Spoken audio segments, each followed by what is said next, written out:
El antebrazo vamos a revisar algunos conceptos generales.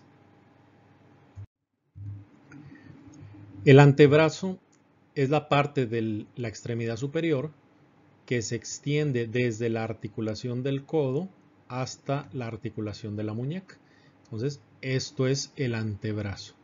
Aunque no tenemos una definición muy clara de los límites del codo, ¿sí? Porque nos limitaron de forma muy adecuada la fosa cubital, pero no el codo, ¿sí? Entonces, tal vez podamos tomar como límites del codo, pues la inserción de la cápsula articular del codo, pero realmente no es así porque en el hombro no nos señalaron los límites por medio de la inserción de la cápsula. Entonces aún tenemos pendiente a ver si en las siguientes lecciones el libro nos define de manera clara los límites del codo, ¿sí?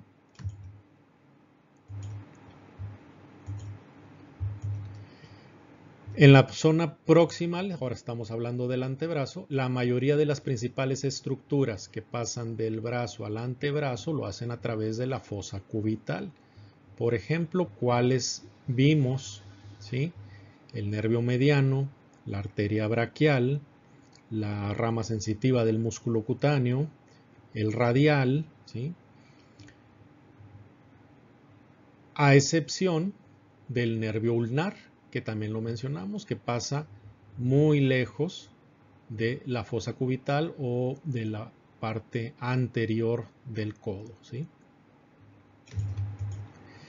Y algo parecido ocurre acá abajo, ¿sí? En la zona distal del antebrazo, en la comunicación entonces del antebrazo con la mano. Las estructuras más importantes pasan por el túnel del carpo o por delante del túnel del carpo, ¿sí? Superficial al túnel del carpo. Y aquí la excepción es la arteria radial, ¿sí? Que aquí la señalamos, es el lado radial, aquí está el radio, ¿sí? Que rodea la muñeca por su cara dorsal para acceder a la mano por la zona posterior, ¿sí? La zona posterior del dorso. Estamos en posición anatómica.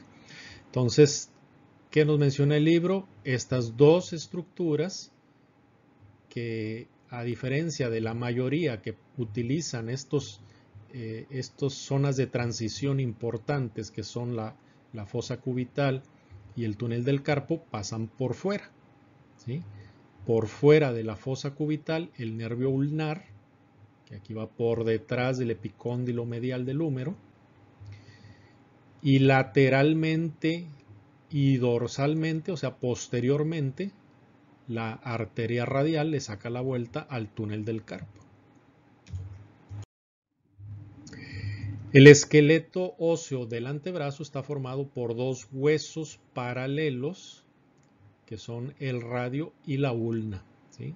El radio está colocado lateralmente y la ulna medialmente. Son los huesos del antebrazo. Aquí estamos en posición anatómica. La posición anatómica de los huesos del antebrazo es en supinación, como lo estamos viendo aquí. El radio, que está en la zona lateral, tiene un extremo proximal y un extremo distal. Su extremo proximal es más pequeño que el distal, ¿sí? Es pequeño aquí donde se va a articular con el húmero, pero tiene un tamaño mayor, su superficie articular también y el extremo en general, donde se va a articular con la muñeca, o sea, con los huesos del carpo de la mano. Y más o menos su estructura pudiera ser algo parecido a esto, ¿sí? Esto que es estrecho proximalmente y ancho distalmente. Va en paralelo, o sea, va lado a lado con la ulna, y la ulna sería entonces lo contrario para que pudieran embonar ambos huesos, ¿sí? Se sitúa medial en el antebrazo la ulna y sus extremos proximal y distal tienen los tamaños contrarios, opuestos a los del radio. El extremo proximal es más grande, es más ancho, y el extremo distal es más pequeño. Y las articulaciones proximal y distal entre el radio y la ulna van a permitir que el extremo distal del radio, que es este, el más grande, se desplace sobre el extremo que es más pequeño de la ulna y así conseguir los movimientos de pronación y supinación de la mano. Y vean aquí en esta imagen, vean la articulación proximal radioulnar, ¿sí?, que habíamos dicho que es una trocoide. Vean cómo está girando aquí la cabeza del radio sobre su eje, pero acá abajo no es un giro sobre su eje, más bien se está desplazando, ¿sí? En la articulación radioulnar distal, aquí el radio, vean cómo se desplaza por delante del extremo distal de la ulna. Y como también hay que notarlo que el extremo distal de la ulna no permanece estático, sino que también sufre un leve movimiento que lo da un músculo que vamos a ver más adelante, ¿sí? Pero ese es el movimiento de supinación, que es para llevar la mano, la palma, a la cara anterior, y el movimiento de pronación es el que lleva la palma a la cara posterior. Entonces, esta es supinación, esta es pronación. Supinación, pronación, ¿sí? Y vean que en la supinación los huesos sí los observamos en paralelo, uno al lado de otro, y en la pronación los huesos los vemos cruzados.